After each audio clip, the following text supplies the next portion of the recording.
High, তোমরা কেমন আছো? আগের ভিডিওতে তোমাদের দেখিয়েছিলাম যে আমাদের গাছে কতগুলো ড্র্যাগন হয়েছে।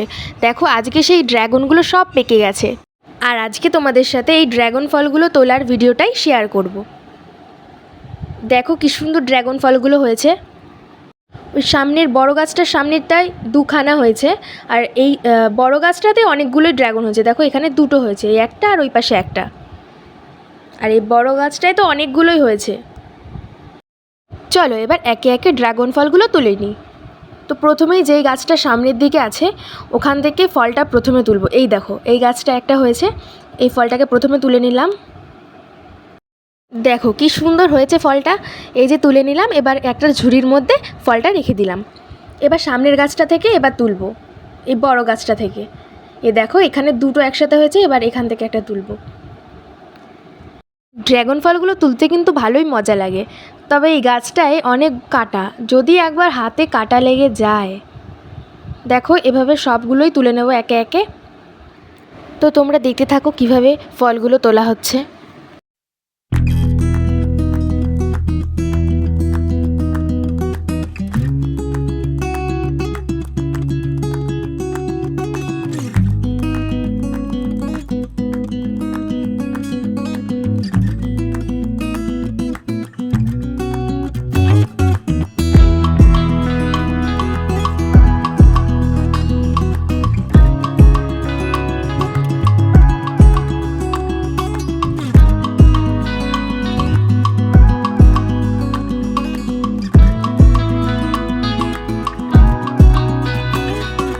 তো তোমাদেরকে কেন বলেছিলাম এই গাছটা অনেক কাটা, সাবধানে তুলবে, কারণ দেখো ওই পাশে যে ফলটা দেখতে পাচ্ছ, ওই ফলটা তুলতে গিয়ে আমার হাতে কাটা ফুটে গেছিলো, সেই কারণেই তোমাদের এই কথাটা বলেছিলাম।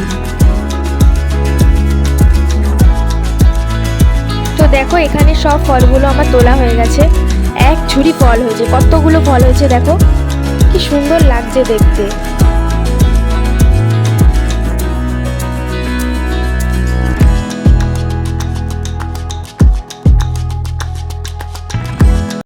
এবার এই ফলগুলো দিয়ে পুজো দেব, সেই কারণে স্নান টান করে পুজো দিতে বসে পড়েছি। দেখো এখানে শিবের মাথায় জল ঢেলে ফুল ঠুল দিয়ে সাজিয়ে পুজো দিয়ে নিলাম।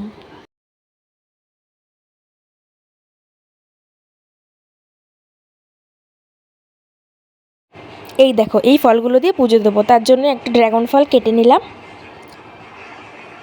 এই ড্রাগন ফলটা কেটে ঠাকুরের সব থালায় দিয়ে দেবো। দেখো ড্রাগন ফলটার কি সুন্দর কালার হয়েছে, কি সুন্দর লাগছে দেখতে। এবার ড্রাগন ফলটার খোসা ছাড়িয়ে পিস পিস করে কেটে নেব। ড্রাগন ফলটার এত কালার যে হাতে পুরো কালার হয়ে গেছিলো, আর দেখো ওখান থেকে পড়েছে কি সুন্দর কালার। তো দেখো ঠাকুরের সব থালাগুলো আমার সাজানো হয়ে গেছে। আজকের জন্য এই পর্যন্তই, দেখা হবে অন্য একটা ভিডিওতে। ভিডিওটা ভালো লাগলে অবশ্যই লাইক, কমেন্ট এবং সাবস্ক্রাইব করে দেবে। টাটা।